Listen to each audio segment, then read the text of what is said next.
In a speech, the Director General of the Nasarawa State Emergency Management Agency, Mr. Ben Akwash, said they were in the state to condole the people over the attack in Yelwater and to find ways the three states could come together to put an end to the attacks, and advise them to work together and prepare against flood disasters in their respective states. Also, the Executive Secretary of the Plateau State Emergency Management Agency, Mr. Sunday Abdul, condoled with the people of Benue State. Federal Capital Territory UFCT Task Force has impounded over 280 vehicles, motorcycles and tricycles for aiding crime in Abuja.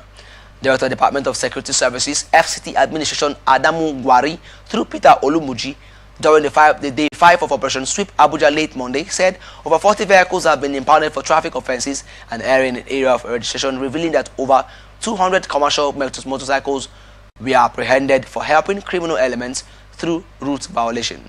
Gwari said more than 40 tricycles, popularly known as Keke Napep, has also been impounded by the team Operation Sweep, which is a multi-agency anti-crime squad endorsed by the Ministry of the Federal Capital Territory, Yesomike, to ensure that all nuisances and emerging crimes within the territory are tackled.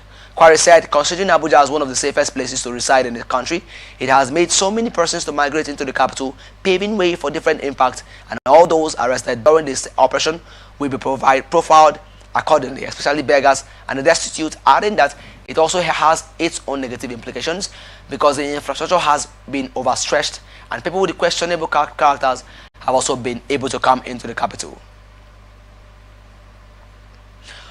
Coalition of political opposition in Kaduna State alongside stakeholders of the African Democratic Congress have declared a sweeping move to dislodge the ruling All Progressives Congress and Governor Oba Sani in the 2027 elections.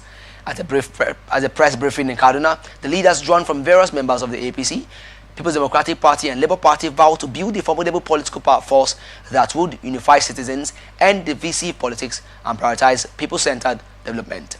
The briefing, addressed by Malam Shalihu, Mohammed Lukman on behalf of the coalition and ADC stakeholders, also had the blessing of high-profile opposition figures including Senator Nenadi Usman, Senator Dati Baba Ahmed, Dr. John Ayuba, Senator Musa Bello, and Alhaji Shuaibu Idris Mikati, who appended their signatures to the communique. Lukman, a former APC National Vice Chairman, Northwest, said Kaduna State had suffered under leaders who ruled on citizens' frustration to seize power only to worsen hardship through discriminatory, self-serving and lawless governance, adding that following the national adoption of the ADC as the coalition's platform for the 2027 polls, Kaduna stakeholders had commenced consultations and verification exercises across the 23 local governments and 255 wards to erect a solid grassroots structure. According to him, work was underway to ensure that the ADC did not become another business as usual project reduced to errand boys and surrogates of ambitious politicians, stressing that individual ambitions, particularly governorship interest, will be shoved into the party's foundation was firmly laid. Lukman also said the coalition had drawn inspiration from the national template, which united all major opposition leaders around a single goal to defeat President Bola Tinubu and the APC by producing one presidential candidate in 2027, and also appealed to aspiring opposition politicians to demonstrate tolerance and openness, warning that intolerance breeds discrimination, rigging, and abuse of power. The coalition insisted that only a truly democratic platform with internal checks can produce leaders with the character to rescue Nigeria's battered democracy and deliver good governance. Former Nigerian President Muhammadu Buhari GCFR has been laid to rest in his hometown of Daura, Katsina State.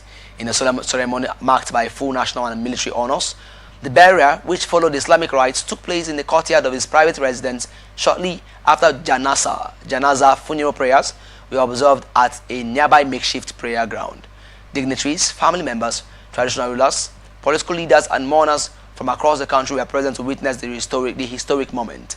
As part of the farewell process, Buhari's body, draped in the green-white-green colors of the Nigerian flag, was wheeled to the graveside on a gunny by military pallbearers. Soldiers stood at attention and rendered the final salute, while a military band solemnly played their trumpet, which was followed by gun salutes in tribute. The atmosphere was heavy with reflection and reverence as Buhari, who served as Nigeria's military head of state from 1983 to 1985 and later as the democratically elected president from 2015 to 2023, was laid to rest. His remains had earlier arrived in Katsina from London and were received at the Umaru Musa Yar'Adua International Airport by President Bola Ahmed Tinubu, Vice President Kashim Shettima, Governor Diko Umar Rada of Katsina State, and other senior officials before being conveyed under tight security to Daura.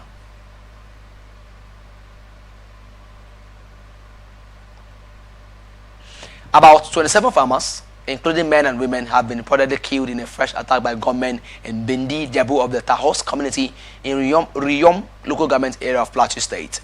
The villagers claimed the attack occurred on Monday and also left many people injured, with several rushed to hospitals, including Jos University Teaching Hospital and Plateau Hospital. The chairman of Riyom local government area, Bature Shuwa, acknowledged the incident but could not give the casualty figure at press time, saying he was on his way to the attacked community. National President of Berom Youth Molders Association, Daliop Solomon, said the gunmen, suspected to be members of the Fulani ethnic groups, stormed the community, shooting sporadically and set several houses ablaze, and all corpses had been deposited at the hospitals and a date for their burial would be announced. When contacted, the spokespersons of Operation Safe Haven and the Plateau Police Command Major Samson Zakom and DSP Alabo Alfred are yet to respond to the matter, but the attack has once again highlighted the security challenges in Plateau State, where communities have been targeted by armed groups in recent times. You're watching the Global News on Atlantic Television Network. We'll be back after this break. Do stay tuned.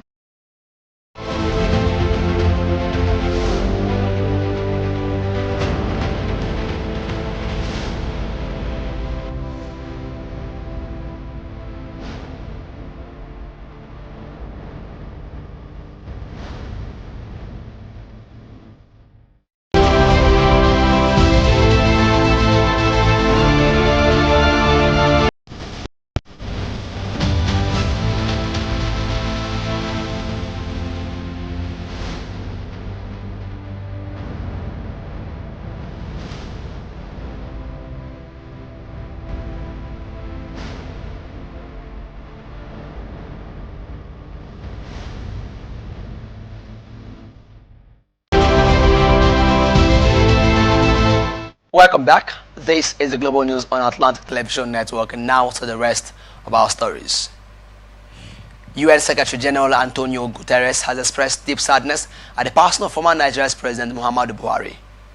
Guterres, in a statement issued by his spokesperson, Stephanie Dujarric, praised Buhari's key role in promoting regional peace and security in West Africa, adding that during his tenure, President Buhari demonstrated a deep commitment to the sovereignty, stability and development of the country, and also played a key role in promoting regional peace and security in West Africa and the Lake Chad Basin. The UN chief said the former Nigerian leader was also a strong advocate for multilateral and regional cooperation. The Secretary General extended his heartfelt condolences to Buhari's family, the government and the people of Nigeria during this time of national mourning. This is coming after Ms.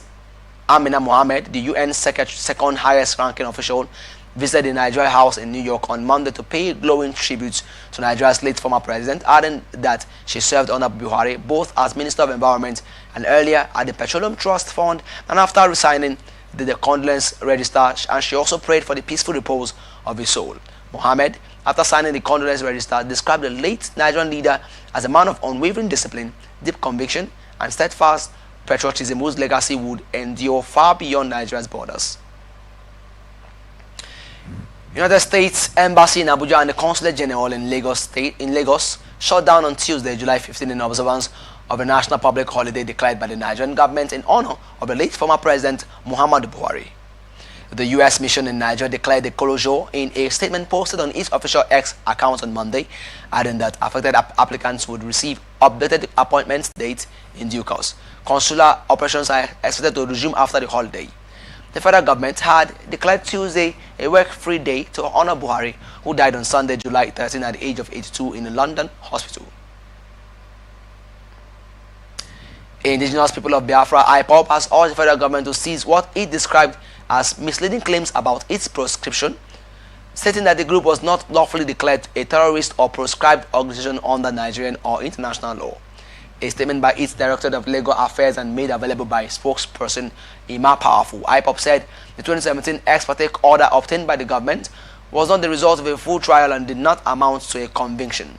IPOB cautioned individuals, groups, and media outlets against publicly referring to it as a terrorist organization without a valid court ruling, warning that such actions may prompt legal redress under applicable defamation and constitutional rights law, adding that its position has always been that no competent court has made a final post-trial judgment prescribing it as a terrorist group, and it continues to challenge the legal basis of the ex parte order in court, including the Supreme Court.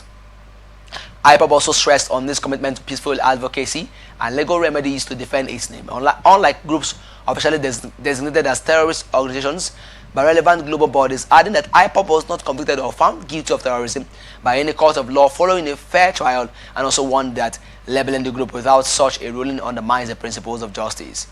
It also called on the media to report accurately and avoid using terms that are not legally established, adding that the distinction between the terms proscribed organization and terrorist group should not be used interchangeably without legal basis, and urge the judiciary and government institutions to uphold the Constitution and ensure that all parties, regardless of identity or cause, are afforded the right to fair hearing as well as peaceful advocacy and legal processes and procedures. Southwest Caucus of the Nigerian Medical Association has said its members may embark on strike if the unfavorable allowances introduced for doctors by the federal government are not withdrawn.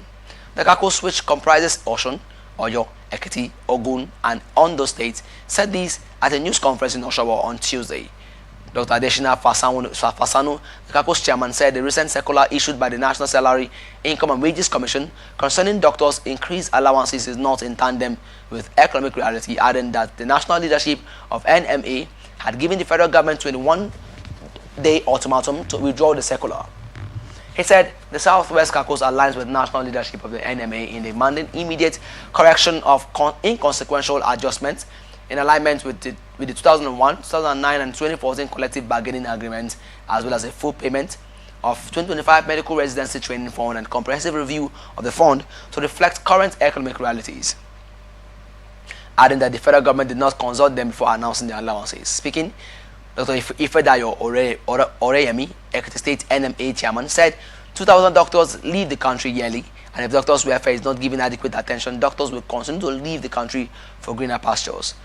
Dr. Lukman Ogunjimi, Ogun State NMA chairman, said the NWIC circular on doctors' allowances will discourage doctors who are already overworked and underpaid from wanting to remain in practice in the Nigerian health sector, while Dr. Happy Adedabo, Oyo State NMA chairman, said the government needed to be responsive to the plight of doctors, saying the allowance being introduced was insignificant against the rising inflation in the country. The caucus, among their 18 demands, also asks for the implementation of the 2021 Hazard Allowance Agreement and the implementation of the revised retirement age for medical and dental practitioners, adding that if the federal government failed to attend to their demands, the caucus would convene an emergency meeting to advise their members appropriately in concert with the national leadership of NMA. National Agency for the Prohibition of Trafficking in Persons, NAPTIP, has launched a nationwide step-down training on the revised data collection for the implementation of Nigeria's National Action Plan on Human Trafficking. Declaring the workshop open on Tuesday in Enugu, the Director General of NAPTIP, Mrs. Binta Bello, adding that the training marked a critical milestone in the country's ongoing efforts to enhance data-driven responses to human trafficking. Bello, who was represented by the Southeast Zonal Commander of the agency, Mr. Jonathan Upai, said the workshop was a culmination of a project tagged From Policy to Action, implementation of the National Action Plan on Human Trafficking in Nigeria, 2022 to 2026, adding that in 2024, the agency undertook an internal review of its data collection tools, introducing key improvements, including disability indicators to ensure more inclusive and accurate reporting. In a speech, the Enugu State Attorney General and Commissioner for Justice, Dr. Kingsley Ude, commended NAPTIP for its numerous efforts in curbing human trafficking and pledged the state government's commitment and assistance to ensure that the agency received all the necessary supports to ease their work. On his part, NAPTIP's Director of Research and Program Development, Mr. Josiah Emerole, stressed on the critical role of data in combating human trafficking, adding that he was represented by his Deputy Director, Mr. Rashid Olatunji, and the training was coming at a time when the agency and the federal government, under President Bola Tinubu's administration, focused on evidence-based performance. According to Emerole, the workshop aimed to strengthen data collection and reporting on the implementation of Nigeria's National Action Plan on Human Trafficking, while in his goodwill message, the UNODC country representative Mr. Sheikh Taure commended the enthusiasm and commitment of stakeholders working at the front line of Nigeria's anti-trafficking response. He also said the next major milestone would be the launch of a National Action Plan reporting dashboard on July 30 to mark the World Day Against Trafficking in Persons, adding that the harmonized reporting tools reflect a deliberate emphasis on gender responsiveness and disability inclusion. The country director commended the Enugu state government for supporting the NAPTIP state task force and stressed on the importance of strong subnational partnerships in ensuring the sustainability of counter-trafficking efforts. Up next is business news. Deputy Speaker of the House of Representatives, Benjamin Kalu, says the Petroleum Industry Act 2021 has attracted about $16 billion worth of investments in the petroleum sector since it was signed into law a few years ago. This came as the House expressed deep concern over the relentless scourge of crude oil theft, which is bleeding the nation of an estimated $79.4 million daily. A staggering economic sabotage threatening Nigeria's fiscal stability and ensuring security, adding that the prevailing exchange rate of 1,531 naira to the dollar, Nigeria is losing approximately 121.56 billion naira every single day to crude oil theft. Kalu also described the PIA as a transformative policy already yielding dividends across the petroleum value chain, and at an event organized by the Nigerian Midstream and Downstream Petroleum Regulatory Authority and the General Counsel and Legal Advisors Forum.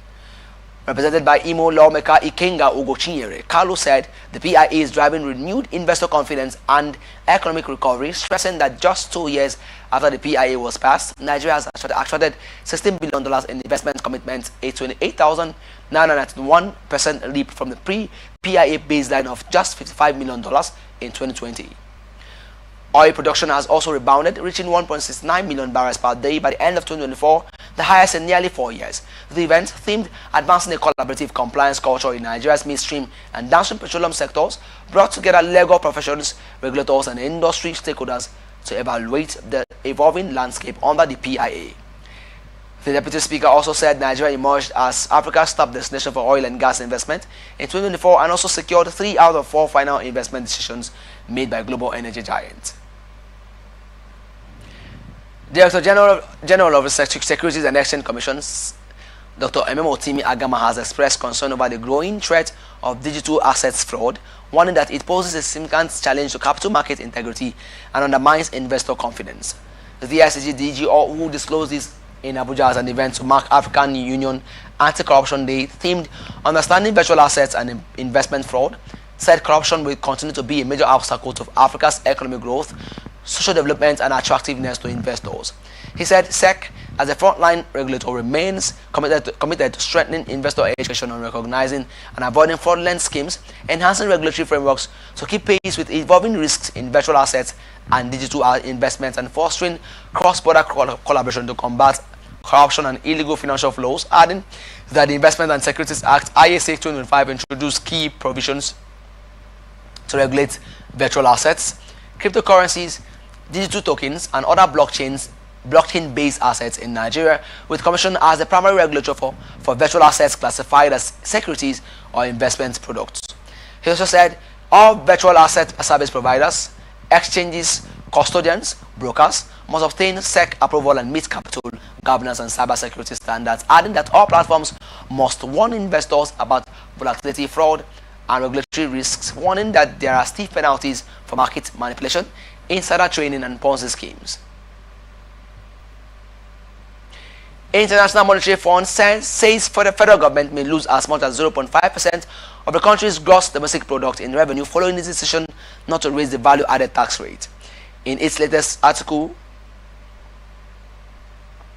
4 consultation report on Nigeria, the IMF said although the recent tax reforms approved by the National Assembly and President Bola Tinubu represent a major step forward in modernizing the VAT and company income tax regimes, the choice to maintain the current VAT rates would lead to an immediate revenue shortfall. The statement said while the federal government is expected to be largely insulated from the fallout thanks to expected gains from improved CIT compliance, the blow will be felt most by state and local governments. According to the fund, unless alternative financing options are found, subnational governments before either scale back spending or ramp up their own revenue efforts, and also acknowledge the government's justification for delaying a VAT hike, particularly at a time of worsening poverty and food insecurity. He also said with only 5.5 million of the targeted 15 million households reached under the federal cash transfer program, and the fund raised VAT and further strained vulnerable households, adding that the cost of delaying reform would fall on already stretched public finances, especially at the subnational level. Central Bank of Nigeria has announced Monday and Tuesday, July 21 and 22, 2025 as the 301st Monetary Policy Committee meeting. The Apex Bank disclosed this in a notice released on its official website at the weekend. The NPC meeting, which is CBN's highest decision-making body, would meet in Abuja to take on the country's interest rate and inflation, and Apex will decide whether to sustain the interest rate pause and other monetary policies measures or tighten measures. This is coming after Nigeria's inflation rate fell in May to 22.97%, while in the 300th MPC meeting, the Olayemi Cardoso-led CBN retained the interest rate at 27.50% upon the inflation rate drop. Meanwhile, economists such as the Chief Executive Officer of the Center for the Promotion of Private Enterprise, Dr. Muda Yusuf, had called for a reduction in Nigeria's interest. Depot and Petroleum Products Marketers Association of Nigeria says the Nigerian midstream and downstream petroleum regulatory authorities' efforts to streamline licensing processes have attracted $1.2 billion in modular refineries investments since 2022.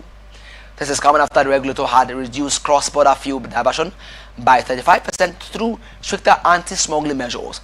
A statement by DAPMAN attributed the stability, innovation, energy access and continuing growth in the sector to what it called strategic regulatory oversight by the NMDPRA, stressing that the firm, fair and functional leadership of the NMDPRA has facilitated improved operational efficiency, product availability and investor confidence in the downstream sector.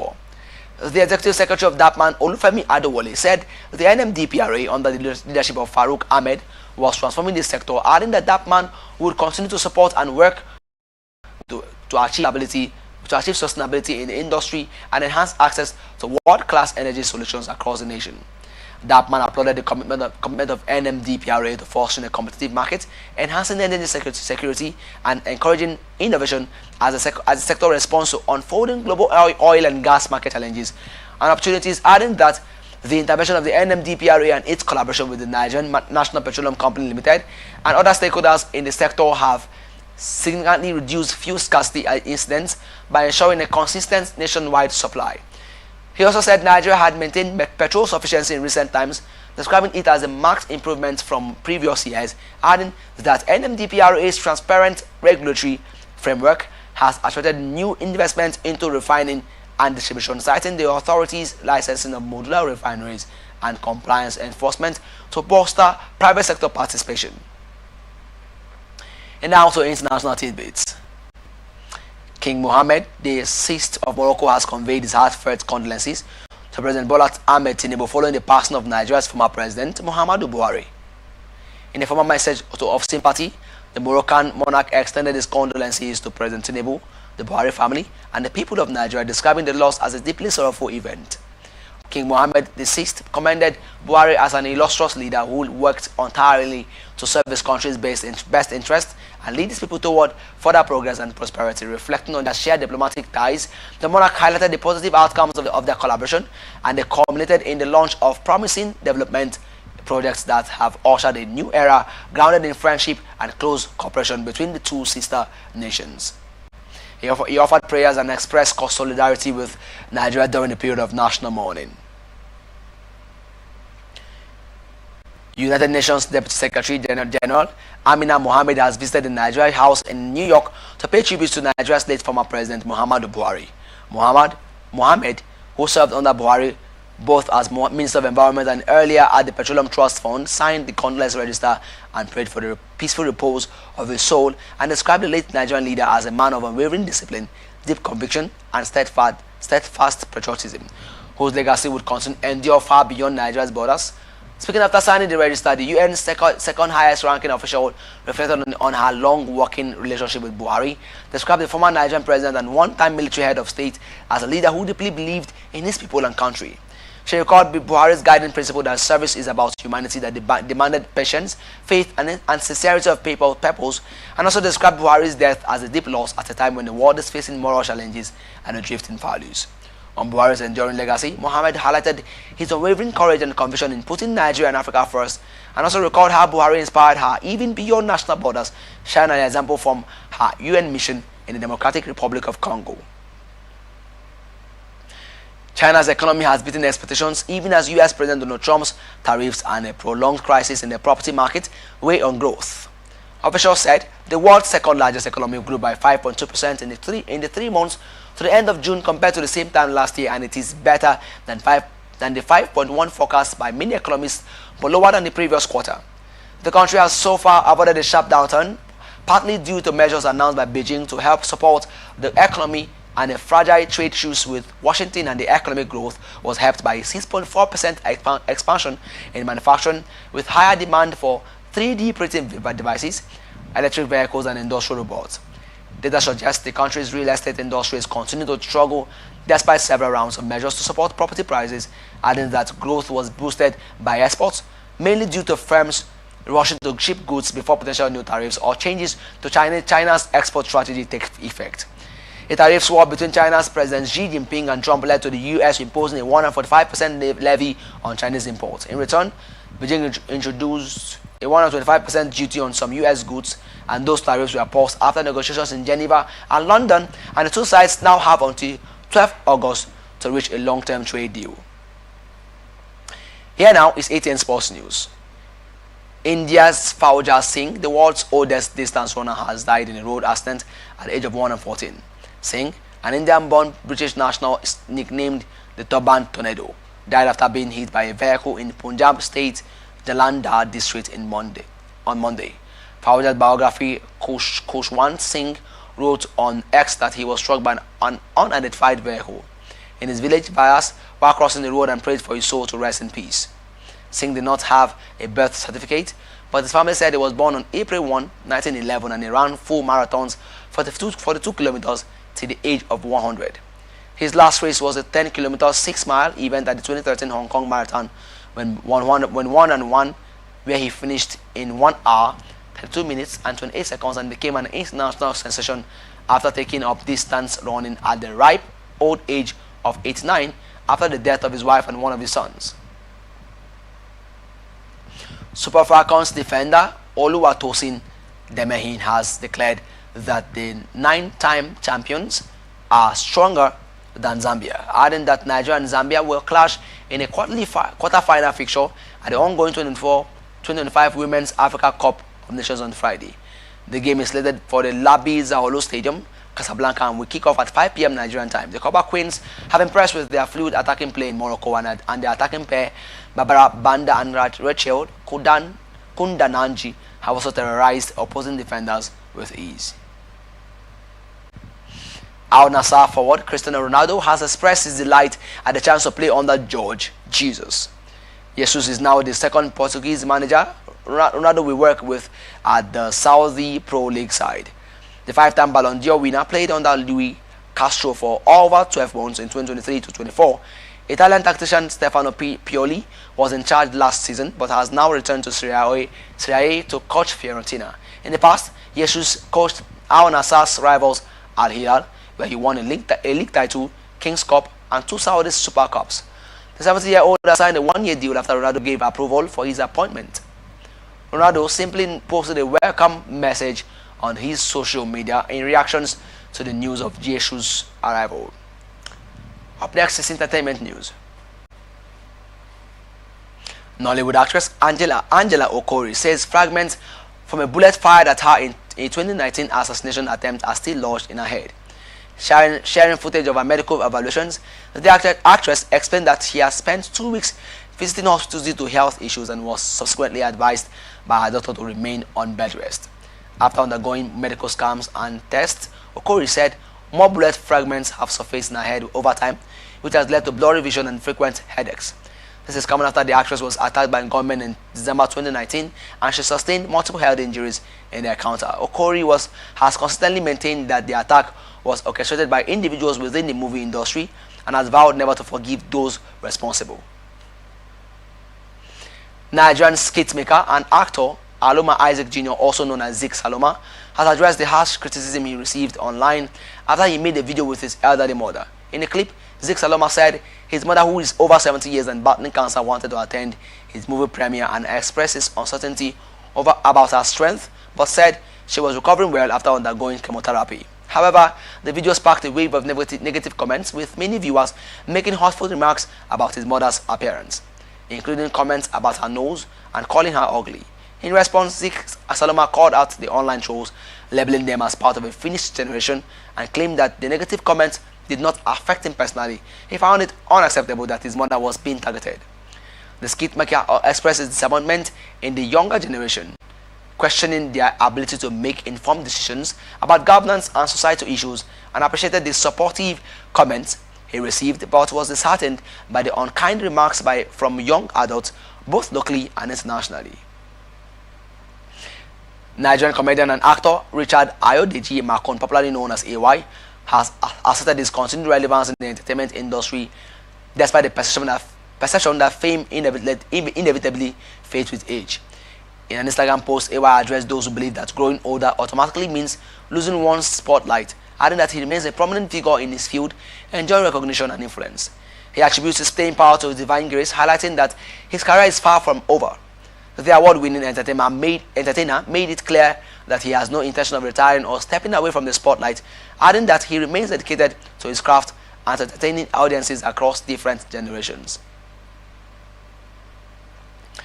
TikTok has removed over 3.6 million videos in Nigeria between January and March 2025 for violating its community guidelines, adding that the development represents 50% increase from the previous quarter.